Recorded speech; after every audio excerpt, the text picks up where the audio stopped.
기도드리겠습니다. 아버지 하나님 감사합니다.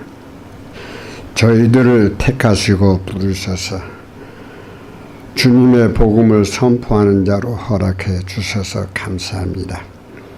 성경은 왜 우리가 연구를 해야 될지, 하나님 말씀이 얼마나 존귀한지를 깨달을 수 있는 좋은 기회가 되도록 성령님께서 인도해 주시었고, 성령님의 놀라우신 역사가 수요 세미나를 통해서 나타날 뿐이 아니라 하나님 영광 받아 주시옵소서. 주님 이 시간에 함께하여 주시옵소서. 거룩하신 예수님의 이름으로 기도드리옵나이다. 아멘. 세상에 많은 책들이 있습니다. 그 많은 책들 가운데 최고의 베스트셀러가 되는 이 책이 있죠. 그게 바로 바이블 성경이라고 합니다. 특별히 우리 기독교인으로서는 가장 중요한 책이죠. 이 성경책이 없으면 우리는 하나님을 알 수도 없고, 또 하나님에 대한 모든 히스토리도 알 수가 없고, 성경이 없으면은 우리가 인생이 어떻게 있어야 되는지를 알 수가 없습니다. 그러니까 성경은 이 세상에서 최고의 귀한 책뿐이 아니라 최고의 책입니다. 그래서 우리는 성경을 연구를 해야 하나님을 알게 되고, 성경을 연구해야 사람, 나 자신을 알게 되는 것입니다. 여기 지금 그림에 보이는 이 성경은 1100년 전에 만들어진 히브리어 성경책입니다.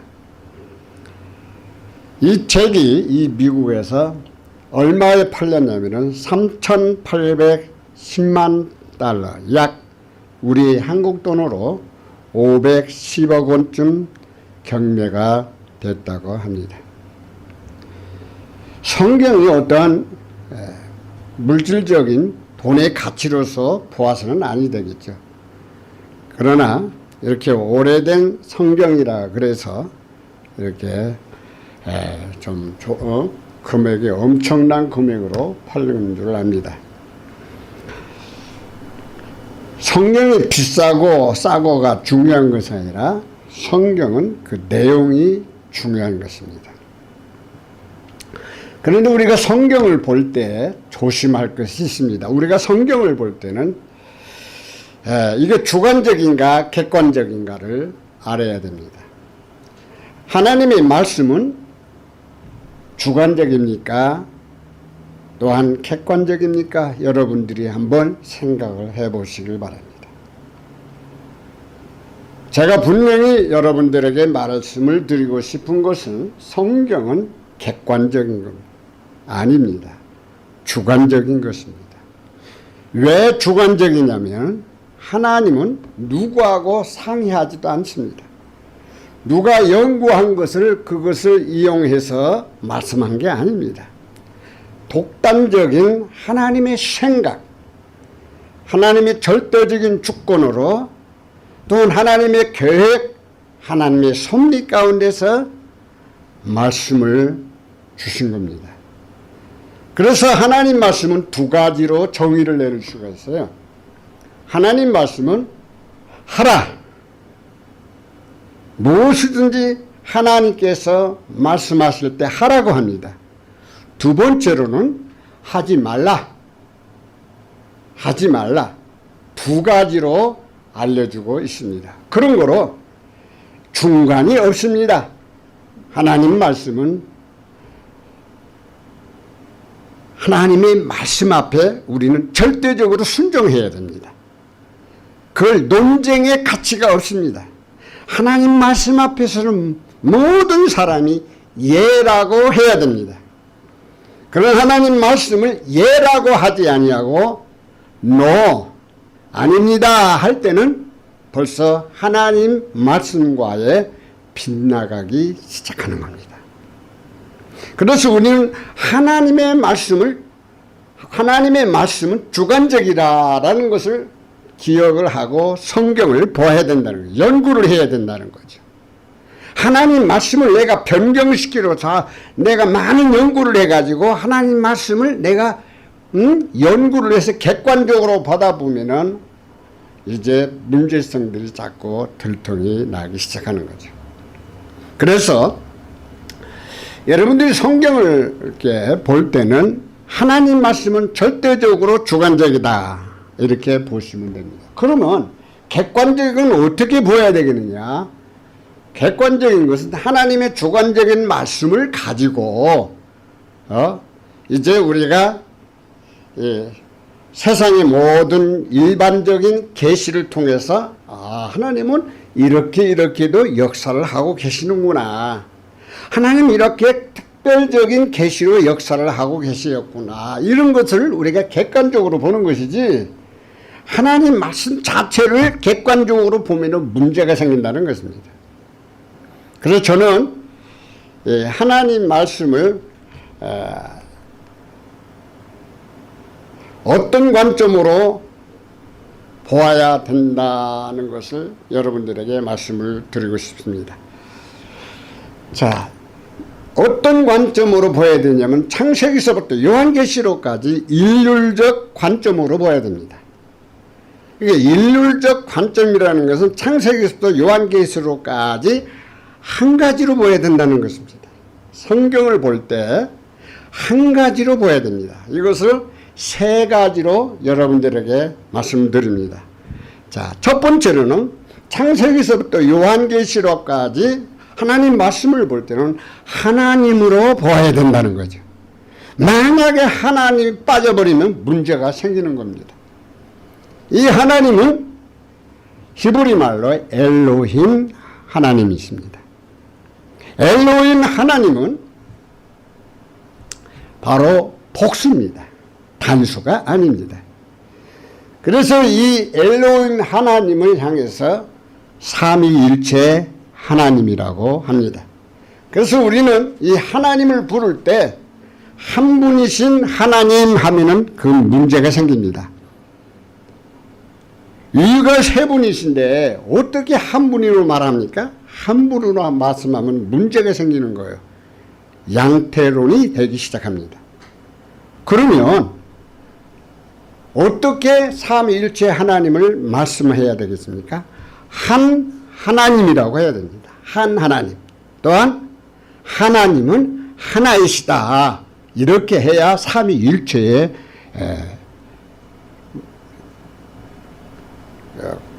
교리적으로 우리가 맞습니다. 그런데 우리가 삼위일체론에 대해서 많은 문제성이 많이 있는데 제가 이 시간에 뭐 삼위일체에 대해서 말씀을 드리고 싶지는 않습니다만은 하나님은 삼위일체의 하나님을 말씀하고 있다는 것을 기억하시기 바라고, 그래서 창세기부터 요한계시록까지 삼위일체 하나님이 일을 하셨다는 겁니다. 거기다가 다른 믿음의 대상을 집어넣으면 안 됩니다. 그 다음에 일률적 관점으로 성경을 보아야 될 것은 은혜입니다. 은혜. 이 은혜는 처음 시작부터 마지막까지 하나님의 은혜입니다. 인간의 공로는 하나도 없습니다. 이 세상을 창조하실 때 이 모든 거 하나님이 선물로 다 주신 거예요. 생각을 해보세요. 이 세상 공기를 누가 만들었어요? 하나님이 만들었어요. 만약에 공기가 없다면 우리는 이 세상에서 살아갈 수가 없습니다. 모든 피조물이 살 수가 없는 겁니다. 이게 선물입니다. 누가 주신 선물? 하나님이 주신 선물이라는 겁니다. 그게 바로 은혜입니다. 여러분들 생각해 보세요.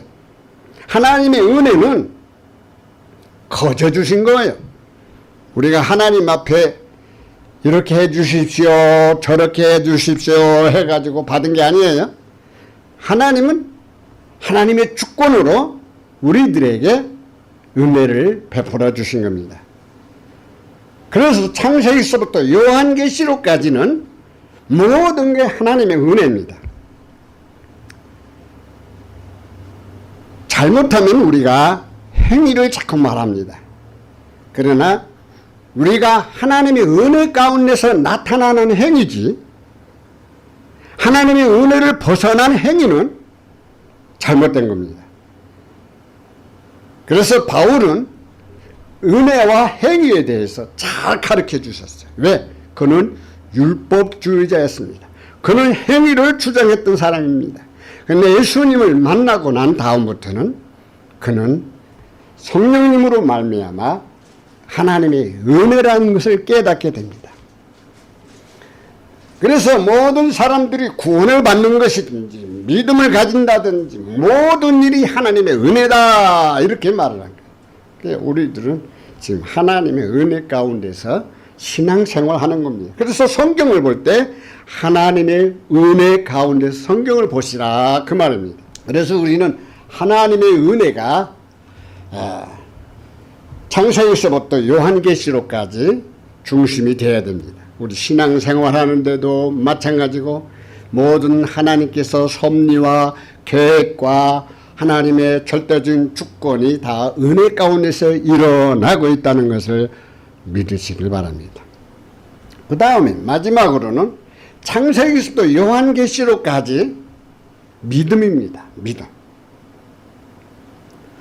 하와가 가장 간교한 뱀에게 넘어간 이유가 뭡니까?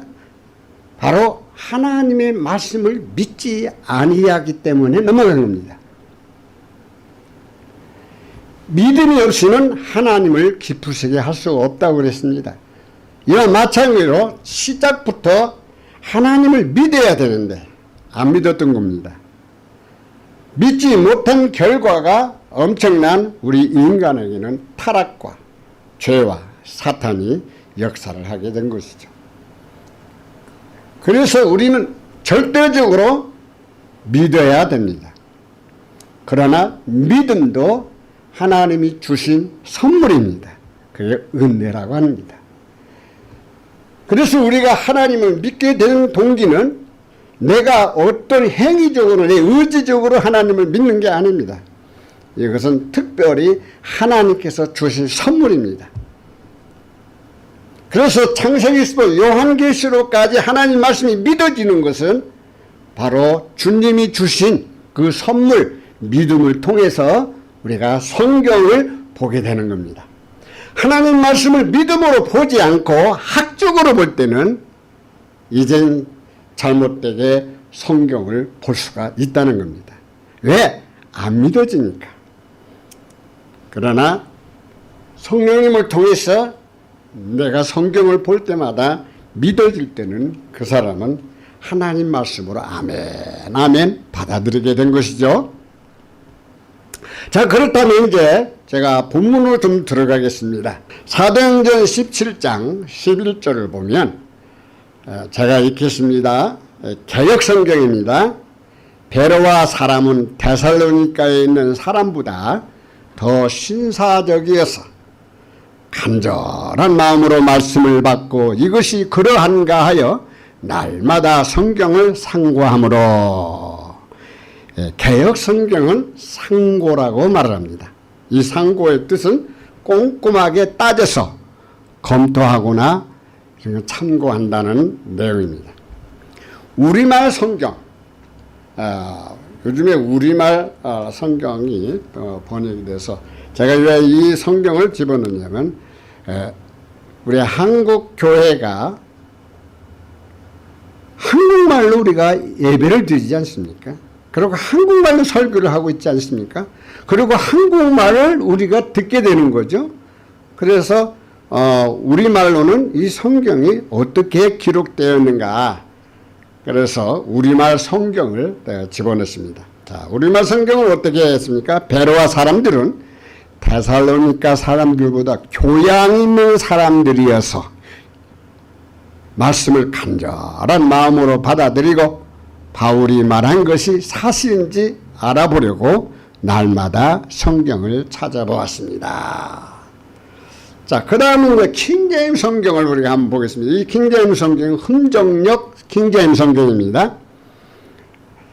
이들은 데살로니가에 있던 사람들보다 더 고귀하여 온전히 준비된 마음으로 말씀을 받아들이고 그것들이 그러한가 하여 날마다 성경 기록들을 탐구함으로 탐구. 개역 성경은 신사적이다. 또 우리말 성경에는 교양이 있다. 킹제임스 성경은 고귀하다 이렇게 번역을 했어요. 뭐 의미는 거진 다 같은 의미지만은 그래도 우리가 단어로 이렇게 보면은 좀 차이점이 있음을 알 수가 있죠. 근데 특별히 이제 다른 내용보다는 여기 이제 개역 성경에는 상고하다라는 말을 썼고 킹제임스 성경은 탐구한다라는 말을 썼습니다. 그 탐구라는 것은 뭐냐? 지식을 논증하는 것, 이념을 해소하는 것, 내지는 문제 해결을 목적으로 한 사고 과정을 말한다. 자, 이렇게 국어 사전에서 이렇게 나왔는데,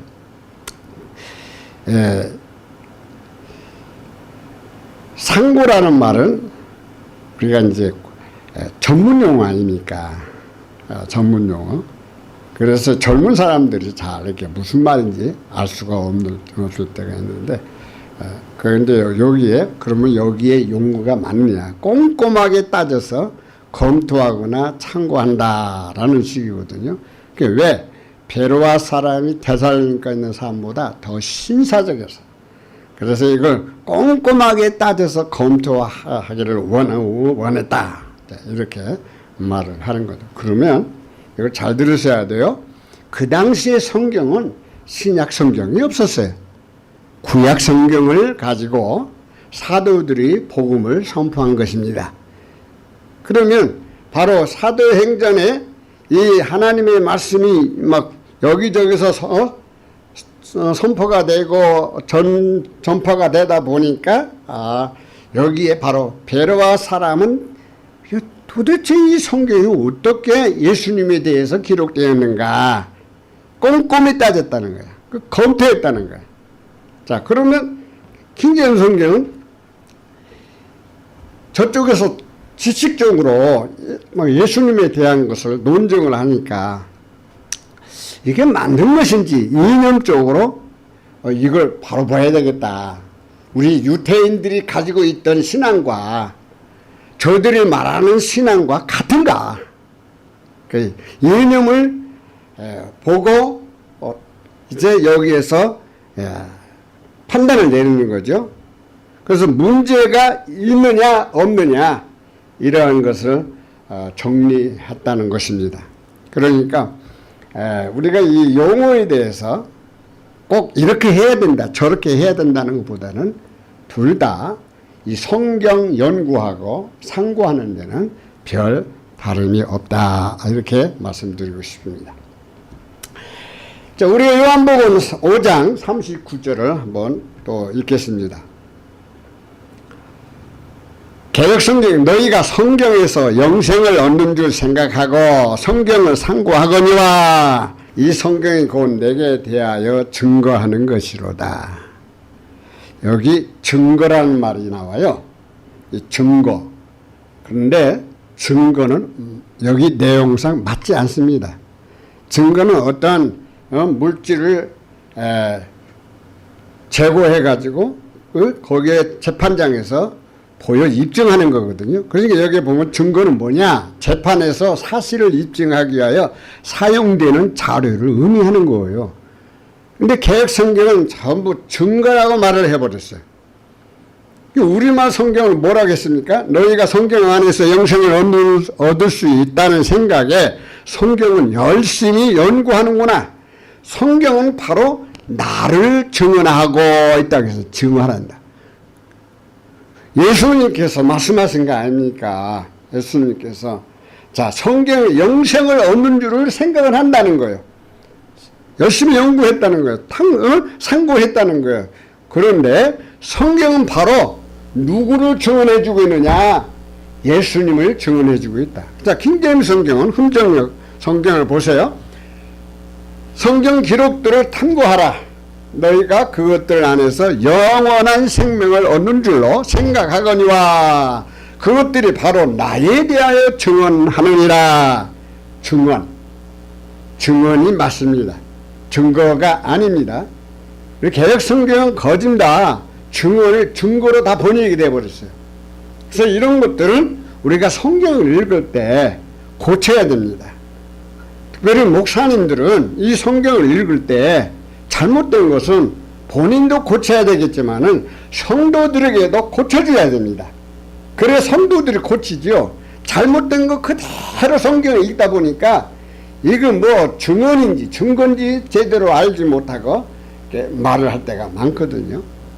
그래서 증언은 말로 내가 증인으로서 법원의 신문에 대하여 자기가 경험한 바, 들은 바 그대로 선수라는 것이 바로 증언입니다.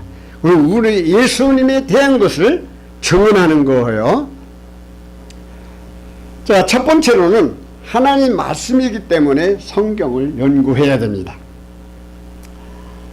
왜 하나님 말씀을 우리가 연구를 해야 됩니다. 하나님의 말씀이기 때문에 성경을 연구하는 거예요. 만약에 이 성경이 하나님의 말씀이 아니고 뭐 불교 경전이라고 생각합시다. 그러면 우리는 예수님 믿는 사람으로서 연구할 필요가 없는 거예요. 또 이것이 하나의 역사책이다. 역사책이다. 누가 기록한 역사책이다. 그래서 이걸 연구한다면 성경의 가치, 하나님의 말씀의 가치가 아닌 거죠. 그래서 성경님에 우리가 연구를 해야 돼요. 하나님의 말씀이기 때문에 연구하는 거예요. 자, 디모데후서 3장 16절로 17절 개역성경을 보겠습니다. 모든 성경은 하나님의 감동으로 된 것으로 교훈과 책망과 바르게 함과 의로 교육하기에 유익하니. 자, 우리말 성경은 모든 성경은 하나님의 감동으로 된 것으로 교훈과 책망과 바르게 함과 의로 교육하기에 유익하니. 자, 김제임 성경은 어떻게 말하고 있습니까?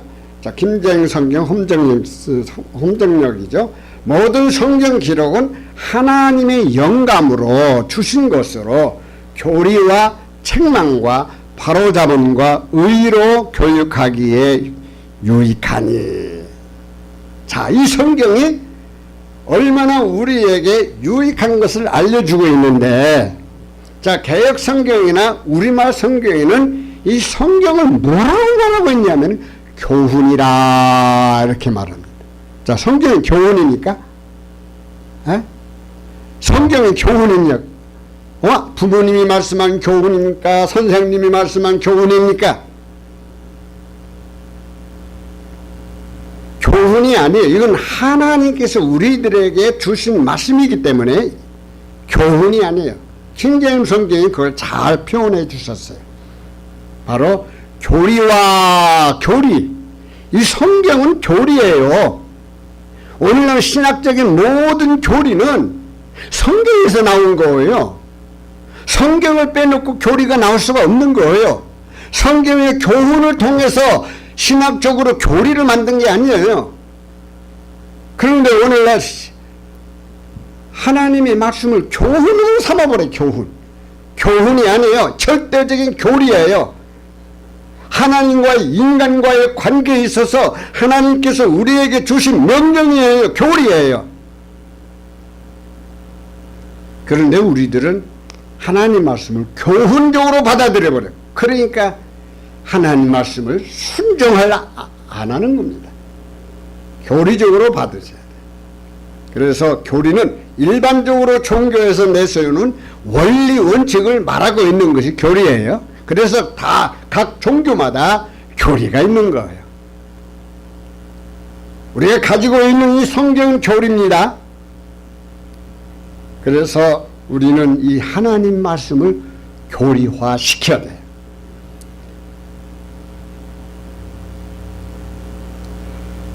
여기 17절을 보면 이는 하나님의 사람으로 온전케 하며 모든 선한 일을 행하기에 온전케 하려 함이라. 우리말 성경도 이는 하나님의 사람으로 모든 선한 일을 위해 온전히 준비되게 한다. 킹제임스 성경은 이것은 하나님의 사람이 완전하게 되어 모든 선한 일에 철저히 갖추어지게 하려 함이라. 자, 여기에 보면 하나님의 사람으로 온전하게 한다고 해서 뭐가? 하나님의 말씀이. 그리고 모든 선한 일을 행하기에 온전하다. 개혁성경은 이렇게 말하고 있죠. 그런데 우리말 성경은 하나님의 사람으로 모든 선한 일을 위해 온전. 이게 하나님의 사람으로 모든 선한 일을 위해 온전히 준비된 것이다. 자, 여러분들, 자, 그러면 킹제임스 성경이 뭐래? 이것은 하나님의 사람이 완전하게 되어 모든 선한 일에 철저히 갖추어지게 하려는. 우리가 이 성경을 받아들일 때 어떤 성경 구절이 바르게 저희들에게 적용이 되겠습니까? 하나님 말씀은 완전한 것입니다. 그리고 하나님 말씀을 통해서 우리들을 완전하게 만들어 주십니다. 그리고 하나님 말씀으로 완전하게 무장이 되면 모든 선한 일에 철저히 갖추어지게 되어 있습니다. 그래서 성경을 알아야 선과 악을 분별하며 살아가는 거예요.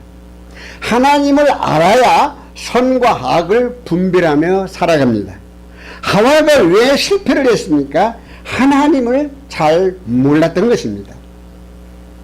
오히려 마귀 말을 듣고 결국은 하나님을 등지게 된 것이죠. 결과는 하나님의 말씀대로 저주가 임한 것이 아닙니까? 그래서 우리는 하나님 말씀은 철저한 겁니다. 그리고 하나님 말씀으로 우리가 철저하게 무장을 해야 됩니다. 그리고 하나님의 말씀은 모든 선한 일에 철저한 것입니다. 디모데후서 2장 15절을 보면 네가 진리의 말씀을 옳게 분별하여 부끄러울 것이 없는 일꾼으로 인정된 자로 자신을 하나님 앞에 드리기를 힘쓰라. 우리말 성경은 그대는 진리의 말씀을 바로 가르치는 부끄러울 것이 없는 일꾼으로 하나님께 인정받는 사람이 되기를 힘쓰라. 킹제임스 성경은 너는 진리의 말씀을 바르게 나누어 네 자신을 하나님께 인정받은 자로 부끄러울 것이 없는 일꾼으로 나타내도록 연구하라. 이제 개혁성경에는 우리말 성경에도 나타내도록 연구하라는 말이 없죠. 빠져있죠. 자, 그러면 하나님의 말씀은 우리가 나만을 가지고 있는 게 아니에요. 하나님 말씀은 나눠줘야 돼요. 왜? 하나님 말씀은 부끄러울 것이 없는 일꾼으로 나를 만들어주는 거예요. 여러분들이 하나님 말씀을 상고하게 되는 것은 내가 뭐가 부족한가, 뭘 내가 잘못했는가, 성경을 통해서 나를 발견하게 되죠. 내가 무슨 죄를 지었는지 알게 되죠. 여러분들 죄 없이 세상을 살아왔습니까? 아니잖아요. 우리는 모두 다 죄인입니다. 그래서 성경은 내가 어떤 죄인이라는 것을 알려주고 있는 거예요. 성경을 모르면 내가 어떤 죄인이라는 것을 알 수가 없습니다.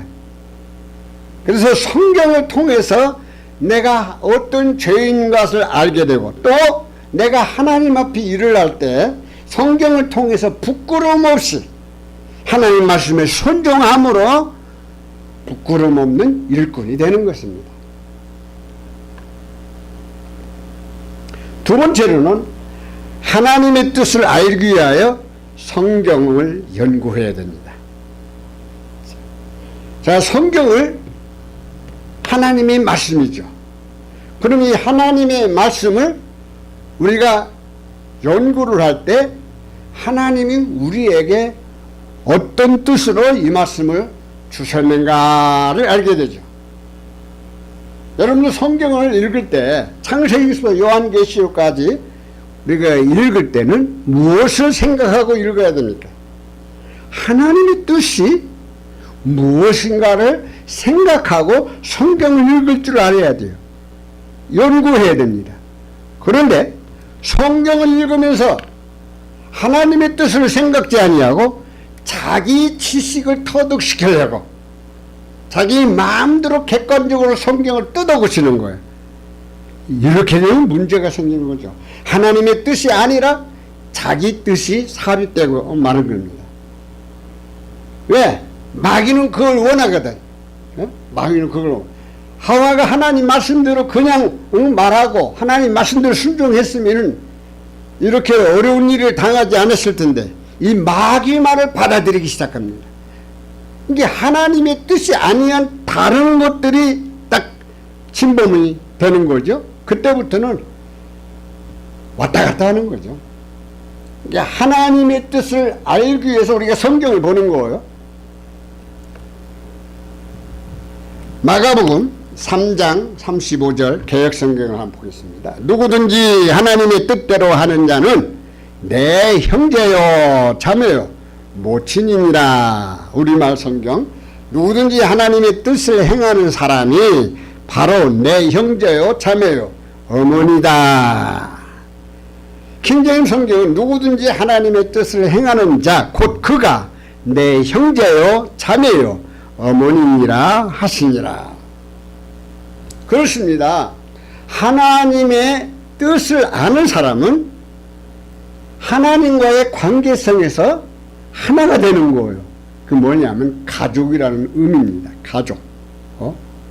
이제 하나님의 뜻대로 하는 자는 가족이 된다는 거. 누구? 하나님과의 관계가 하나가 된다는 것이에요. 예수님이 말씀하셨잖아요. 아버지가 내 안에, 내가 아버지 안에 있는 것 같이 너희도 내 안에 거하라 그랬잖아요. 그 뭘 의미합니까? 하나, 한 가족 의미하는 거죠. 한 가족을 의미하는 거죠. 그래서 하나님의 뜻대로 순종할 때에 바로 하나님과 나와의 가족이 이루어진다는 사실을 예수님이 알려주신 거예요. 그래서 우리는 하나님의 뜻이 얼마나 중요한지 모르고 하나님 말씀을 통해서 하나님의 뜻을 알게 되는 거예요. 그 하나님의 뜻을 알게 됨으로 인해서 하나님과의 우리 사이에 하나가 되는 거예요. 하나가 됐다는 것은 내가 하나님의 자녀라는 의미입니다. 하나님의 자녀는 절대적으로 하나님 말씀에 순종하는 것입니다. 순종하는 거예요. 그런데 요즘에 교회를 왔다 갔다 하면서 하나님 믿는다는 사람이 하나님 뜻대로 살지를 않아요. 그러면 그게 문제가 크지 않습니까? 이렇게 질문할 수가 있습니다. 여러분 잘 들으시길 바랍니다. 우리가 하나님의 자녀가 된 것은 우리가 되고 싶어서 된 게 아니에요. 하나님의 자녀는 하나님이 허락하신 거예요. 하나님으로부터 태어나야 돼요. 그 태어난다는 것이 뭐예요? 성령님으로 태어나야 된다는 거예요. 그게 하나님의 자녀가 되는 거예요. 그 하나님의 자녀는 결단코 하나님이 버리시지 않는다는 거죠. 왜? 그 하나님의 자녀는 언젠가 하나님의 뜻을 알고 하나님 앞에 돌아온다는 거죠. 그 돌아오게 역할을 하시는 분이 성령님이라는 것입니다. 하나님의 자녀는 하나님께서 절대적으로 놓치지 않는다는 의미입니다. 그래서 성령님으로 태어난 하나님의 자녀들은 분명히 바로 형제요, 자매요, 어머니, 부모가 된다는 사실을 알 수가 있습니다. 요한복음 6장 38절로 39절을 보면 개역성경에 내가 하늘로서 내려온 것은 내 뜻을 행하려 함이 아니요. 우리말 성경에도 내가 하늘에서 내려온 것은 내 뜻이 아니라 나를 보내신 하나님의 뜻을 이루는 것이기 때문이라. 킹제임스 성경도 나는 내 뜻을 행하려고 하늘로부터 내려오지 아니하고 나를 보내신 분의 뜻을 행하려고 내려왔노라. 예수님이 이 세상에 오신 것은 당신의 뜻을 이루려고 온 것이 아니라 절대적인 아버지, 예? 아버지, 그분의 뜻을 이루기 위해서 이 땅에 오셨다 그랬습니다. 자, 예수님은 아버지의 뜻 너무나 잘 알고 계십니다.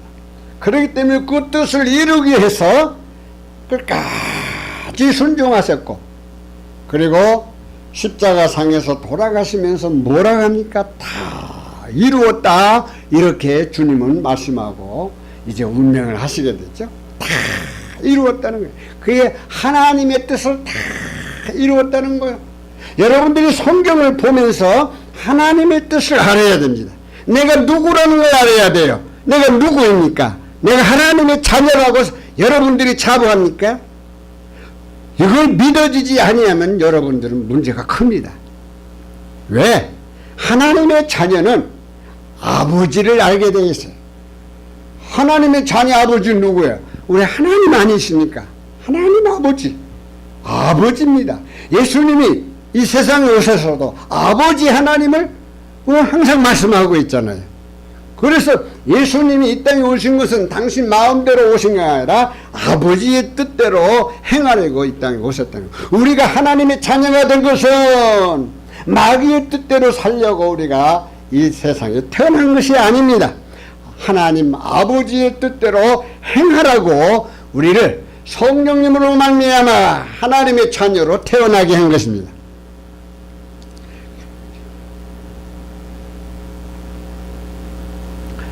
우리가 또 6장 39절을 보면 나를 보내신 이의 뜻 행하려 함이라. 나를 보내신 이의 뜻은 내게 주신 자 중에 내가 하나도 잃어버리지 아니하고 마지막 날에 다시 살리는 이것이니라. 나를 보내신 분의 뜻은 이것이, 이분이 내게 주신 모든 사람들 중에 한 사람도 잃지 않고 마지막 날에 그들을 다시 살리는 것이라. 나를 보내신 아버지의 뜻은 이것이니 곧 그분께서 내게 주신 모든 것 중에 내가 하나도 잃지 아니하고 마지막 날에 그것을 다시 일으키는 것이니라.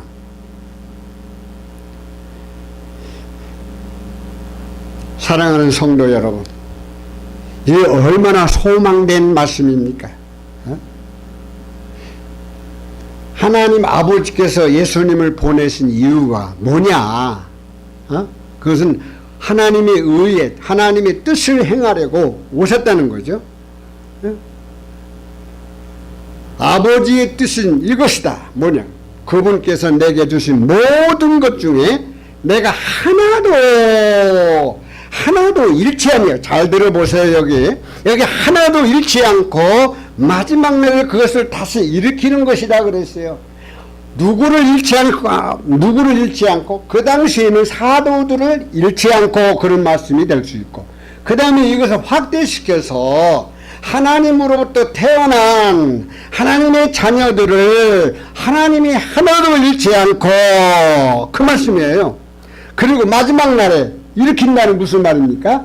바로 공중 재림할 때 하나님의 백성들이 다 부활한다는 거예요. 부활한다는 거예요. 그래서 공중에 예수님을 영접한다는 말씀이에요. 이렇게 예수님이 정확하게 알려줬어요. 여러분들 하나님 말씀을 읽을 때 감사하시길 바랍니다. 내가 무엇이길래 이렇게 정말 하나님의 자녀로 태어나게 하시고 하나님의 자녀된 저희들을 끝까지 버리시지 아니하시고 마지막 날에 다시 일으켜 주시겠다. 이 소망을 가지고 사시길 바랍니다. 요한복음 7장 17절, 사람이 하나님의 뜻을 행하려면 이 교훈이 하나님께서 왔는지 내가 스스로 말함인지 알리라. 누구든지 하나님의 뜻을 따르려는 사람은 이 가르침이 하나님에게서 온 것인지 내가 내 마음대로 말하는 것인지 알 것이니라. 킹제임스 성경, 사람이 그분의 뜻을 행하려 하면 그 가르침이 하나님에게서 왔는지 혹은 내가 스스로 말하는지 알리라. 여러분들이 성경 하나님 말씀을 읽을 때 굉장히 중요한 말씀입니다. 왜? 이 말씀이 하나님으로부터 온 하나님의 말씀인지, 그러면 이 말씀이 하나님께로부터 오지 아니하는 다른 말씀인지를 우리가 만약에 알게 된다면 여기에서 성경 보는 눈이 달라지게 되는 거죠. 하나님의 뜻을 할 수가 없는 거죠. 그래서 하나님의 뜻을 아는 사람에게는 어떤 일이 있게 되느냐? 그 가르침. 이 하나님 말씀이 우리를 향하여 가르치는 이 말씀이 어떤 목사님의 말씀인지, 어떤 철학가의 말씀인지, 어떤 종교인의 말씀인지, 우리가 설교를 들을 때 좀 여러분들 제발 잘 들으시길 바랍니다. 여러분들 교회를 가니까 하나님 말씀 들으러 간 거예요. 근데 요즘에는 하나님 말씀 듣는 것보다 목사님이 여러 가지 연구한 거, 그리고 재미있는 말씀, 아주 성도들의 마음에 뭔가 흡족한 말씀을 들을 때 아주 은혜 받았다고 합니다. 그러나 여러분들 꼭 기억하시길 바랍니다. 우리는 하나님 말씀을 들으러 간 거예요. 그래서 우리 하나님 말씀 본문을 우리가 기억하면서 들어야 돼. 하나님 말씀 한 구절을 읽어놓고 세계를 다 돌아다니며 설교를 하는 목사님들도 계시거든. 그런데 그 설교가 너무나 좋다고 합니다. 그런데 사실은 빵점입니다. 왜? 하나님은 대언을 하라고 합니다. 하나님 말씀을 선포하라고 합니다. 하나님 말씀을 가지고 지나치게 요리를 해버린 하다 보니까 문제가 생깁니다.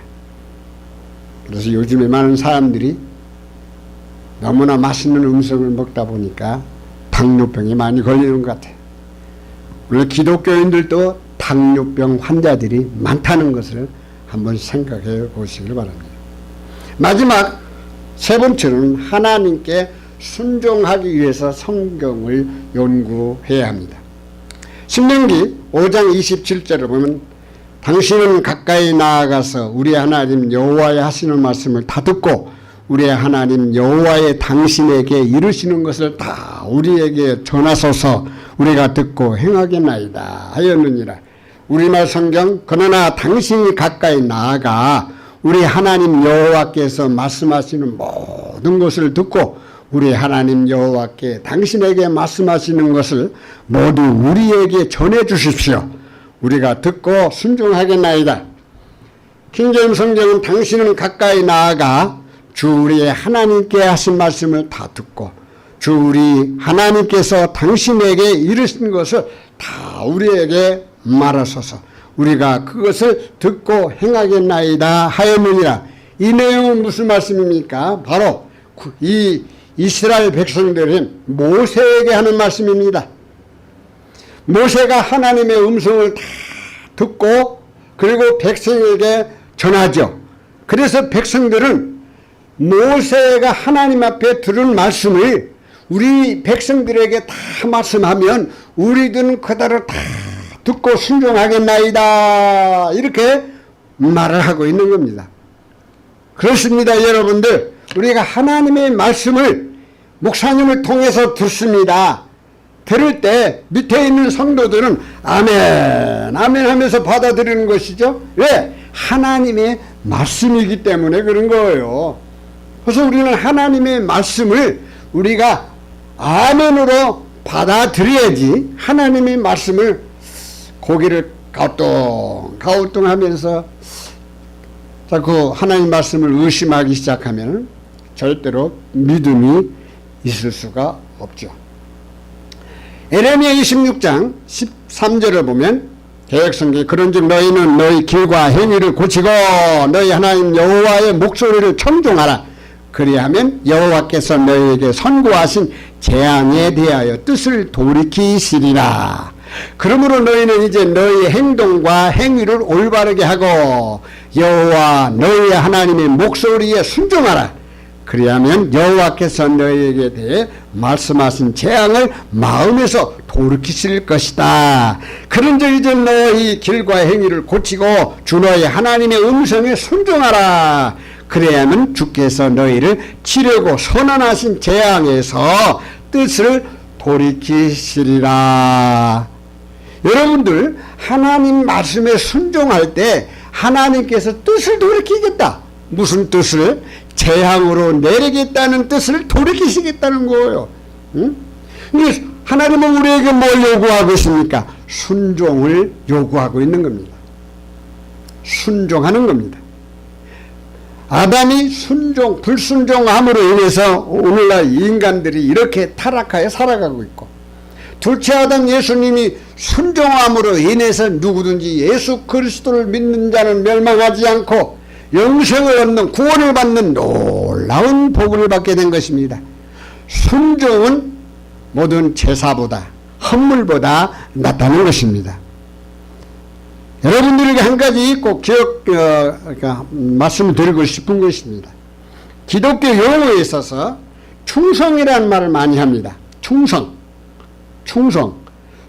그런데 기독교 용어는요, 충성이 아닙니다. 순종입니다. 순종이에요. 충성이라는 것은 군대 용어입니다. 충성은 뭡니까? 대장 앞에 대장이 틀리든 말든 그냥 충성 맹세하는 거죠. 그러니까 순종은 그렇지 않습니다.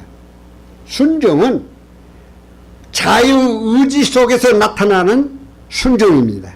하나님께서 우리 인간에게 하나님의 장중 안에서 하나님의 섭리 가운데 하나님의 주권 하에서 우리 인간에게 자유의지를 주셨습니다.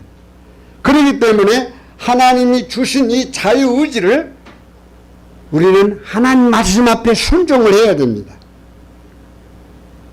이 자유의지에 대해서 잘못 알면 문제가 커집니다. 내가 가지고 내 의지적에서 나타나는 자유의지는 하나님이 원치를 않습니다. 우리 인간에게 하나님께서 자유의지를 주셨어요. 그 인간에게 주신 자유의지는 하나님 주권 하에서 주신 거지 하나님의 주권 밖에서 나타나는 자유의지가 아닙니다. 그렇게 만약에 자유의지를 말을 하면은 바울의 말씀과 완전히 배치가 되는 것, 완전히 잘못된 겁니다. 왜? 우리 인간은 하나님으로부터 모든 걸 지배를 받고 살아가고 있습니다. 마귀도 마찬가지고 하나님의 백성도 마찬가지고 천사도 그렇고 모든 것이 피조물은 하나님의 주권하에서 움직이고 있습니다. 전쟁도 하나님의 주권하에서 일어나고 있는 겁니다. 전쟁을 자기네들이 하고 싶어서 전쟁을 하는 게 아닙니다. 하나님이 허락하지 아니하면 전쟁이 일어날 수가 없습니다. 모든 것을 하나님의 주권하에서 이루어지고 있다는 사실을 믿으시기를 바랍니다. 사도행전 6장 7절을 보면은 하나님의 말씀이 점점 왕성하여 예루살렘에 있는 제자의 수가 더 심히 많아지고 허다한 제사장의 무리도 이 도에 복종하니라. 이렇게 해서 하나님의 말씀은 계속 널리 퍼져 나갔으며 이로써 예루살렘에 있는 제자들의 수도 많이 늘었고 더욱이 수많은 제사장들도 이 믿음에 순종하게 됐습니다. 하나님의 말씀이 자라나서 예루살렘에서 제자들의 수가 크게 늘어나고 제사장들의 큰 무리도 믿음에 순종하니라. 할렐루야. 바로 성령님이 충만한 이 제자들이 이제 복음을 선포하기 시작할 때에 이 엄청난 사람들이 예수님을 믿고 회개하고 돌아옵니다. 그들이 그 당시에는 제사장들도 많이 돌아왔다 그랬습니다. 그런데 그들이 한 가지로 뭘 했다고요? 다 순종을 했다는 거예요. 믿음으로 순종하게 되었다. 할렐루야.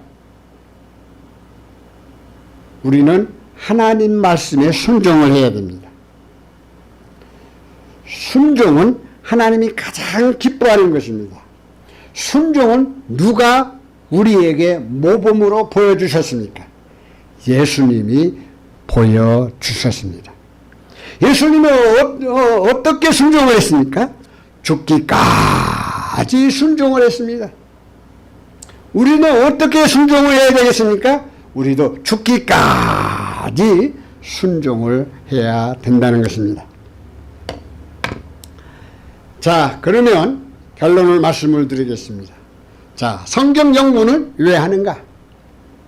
첫 번째로 하나님의 말씀이기 때문에 연구를 해야 된다는 것입니다. 여러분들 하나님 말씀을 손에서 놓치지 마시길 바랍니다. 그런데 이제 나이가 이렇게 들다 보니까 성경 보기가 굉장히 힘들어요. 눈이 안 좋으니까. 그래서 요즘에 얼마나 좋은 세상입니까? 귀로 들을 수 있는 게 성경이 나왔잖아요. 그래서 귀로 들으면 돼요. 성경도 여러 개역 성경도 귀로 들을 수도 있고 다른 성경도 들을 수도 있고 킹제임스 성경 들을 수도 얼마든지 자기가 초이스 해가지고 성경을 들을 수가 있어요. 그러니까 여러분들 눈이 어두워서 뭐 성경 못 읽으니까 못 본다 그렇게 생각하지 마세요. 이제는 들을 수 있도록 우리에게 성경을 알려주고 있습니다. 그 다음에 하나님의 뜻을 알기 위하여 성경을 연구해야 됩니다. 성경을 벗어나고서는 하나님의 뜻을 알 수가 없습니다. 하와가 하나님의 뜻을 모르게 된 이유가 뭐죠? 하나님이 분명히 말씀한 것입니다. 그런데 하와는 하나님의 뜻을 따르지 아니하고 마귀의 뜻을 따랐기 때문에 타락한 것입니다. 우리도 똑같습니다. 우리도 바로 하나님의 뜻을 따르지 아니하고 세상 것을 따르고 세상 지식을 따르고 세상적인 사람들을 따르다 보면 우리 문제가 생기는 거예요. 이게 하나님의 뜻이 무엇인가를 빨리 성경 속에서 찾아내야 됩니다. 마지막으로 하나님 앞에 순종하기 위해서는 성경을 연구를 해야 됩니다. 하나님 말씀이 어떻게 우리들에게 명령을 하셨는가, 말씀하셨는가. 오늘 여러분들이 어디를 출발을 할 때 하나님이 원하시는가, 원하지 않는가를 생각을 해야 됩니다. 한 가지 말씀을 드리고 마치겠습니다. 왜 예수님이 원수를 사랑하라고 하셨습니까? 여러분들이 원수를 사랑할 수 있어요? 그게 하나님 말씀이에요. 원수를 사랑하라는 거예요. 그걸 순종해야 돼요. 불순종하면은 하나님의 뜻이 아닙니다. 그럼 왜 예수님은 원수를 그렇게 사랑하라고 했을까요? 줄인 자에게 먹을 걸 주고 벗은 자에게 입을 것을 주고 오리를 가르려 하면 심리도 가지고 자우적은 원수가 원하는 것을 해주려는 거예요. 왜 예수님은 이렇게 우리를 향하여 굉장히 어려운 말씀을 하셨을까? 그런데 어려운 것은 아닙니다. 잘 들으세요. 나를 살리려고 원수를 사랑하라는 것입니다. 나를 살려주시려고. 어떻게? 원수를 사랑하지 아니하면 내가 죄를 짓게 됩니다. 왜? 똑같이 미워하게 되고 죽여야 되고 원수를 갚아야 되고 그래서 나도 똑같은 사람이 되게 말아요. 원수나 나나 쌤띵 같습니다. 그러므로 우리는 원수를 사랑하라는 말씀을 어떻게 받아들여야 아하 예수님이 나를 죄를 짓지 말라고 하시는 거구나. 그걸 빨리 깨달아야 돼. 원수를 사랑하지 않으면 원수와 똑같은 죄를 지게 되는 겁니다. 그러므로 여러분들 우리는 주님의 말씀을 끝까지 순종해서 하나님 앞에 영광을 돌리며 또한 여러분들의 삶 속에 승리하시기를 바랍니다. 감사합니다. 아버지 하나님 감사합니다. 하나님께서 저희들에게 변치 아니하는 말씀을 주셨고 이 말씀을 우리들이 연구를 해야 되겠는데 이 말씀을 깨달을 수 있도록 성령님께서 함께 하시사 지혜의 영으로 허락하여 주시고 또한 이 하나님의 말씀이 얼마나 귀하다는 것을 깊이 생각하고 하나님의 뜻을 깨달아 끝까지 순종하며 살아가는 저희들 되게 하여 주시옵소서. 이 방송을 듣고 이 말씀을 들은 많은 심령들에게 하나님의 놀라운 성령님께서 함께하여 주시고 하나님 말씀이 얼마나 귀하다는 것을 각자가 귀히 깨닫고 이 말씀 앞에 순종하며 살게 하여 주시옵소서. 부족한 종 함께하여 주심을 감사드리옵고 예수님의 이름으로 기도드리옵나이다. 아멘.